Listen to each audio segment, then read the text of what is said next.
Chaque jour, Charles et Carole vous présentent la leçon de l'école du sabbat.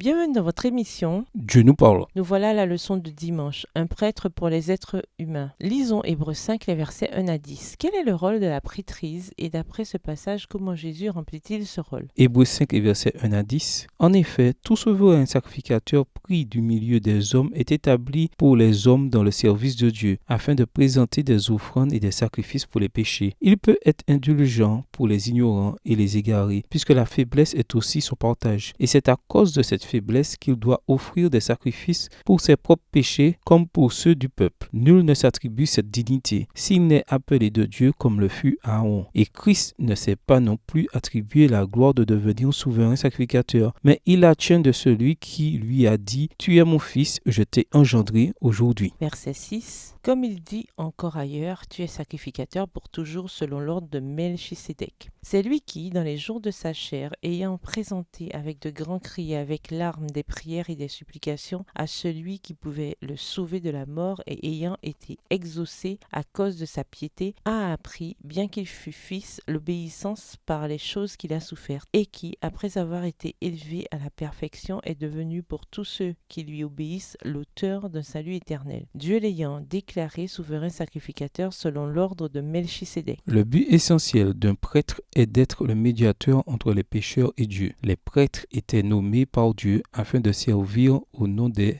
êtres humains. Par conséquent, ils devaient faire preuve de miséricorde et comprendre les faiblesses humaines. Dans Hébreux 5, les versets 5 à 10, Paul montre que Jésus remplit parfaitement ses fonctions. Dieu l'a nommé, Hébreux 5, les versets 5 et 6, et Jésus nous comprend parce qu'il a aussi souffert, Hébreux 5, les versets 7 et 8. Il y a cependant des différences importantes. Jésus n'a pas été pris parmi les humains, Hébreux 5, verset 1. Jésus a adopté la nature humaine pour, en outre, servir comme prêtre en notre faveur. Jésus n'a pas offert de sacrifice pour ses propres péchés, Hébreux 5, verset 3, mais uniquement pour les nôtres, car il était sans péché, Hébreux 4, verset 15, Hébreux 7, et versets 26 à 28. Hébreux dit que Jésus a prié celui qui pouvait le sauver de la mort, et il a été exaucé, Hébreux 5, le verset 7. Hébreux parlait de la seconde mort, dont Dieu a sauvé Jésus quand il l'a ressuscité, Hébreux 13, le verset 20. Hébreux dit aussi que Jésus a appris l'obéissance par ce qu'il a souffert, Hébreux 5, le verset 8. L'obéissance était quelque chose de nouveau pour Jésus, non parce qu'il était désobéissant, mais parce qu'il était Dieu. En tant que souverain de l'univers, Jésus n'obéissait à personne. C'est le contraire, tout le monde lui obéissait. Les souffrances et la mort de Jésus sur la croix sont une donnée fondamentale de son ministère de prêtre. Les souffrances ne l'ont pas rendu parfait au sens où il a progressé moralement ou éthiquement. Les souffrances ne l'ont pas rendu miséricordieux. Au contraire, Jésus est venu sur cette terre parce qu'il est miséricordieux depuis toujours. Et c'est pourquoi il a eu compassion de nous. Hébreux 2, le verset 17.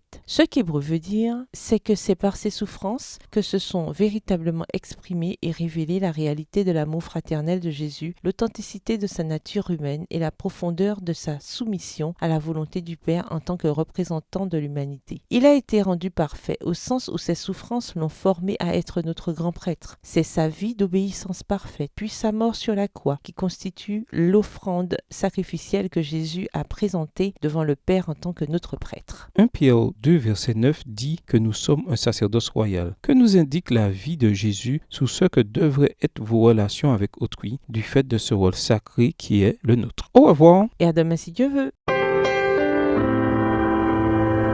Dieu nous parle. Chaque jour, Charles et Carole vous présentent la leçon de l'école du sabbat.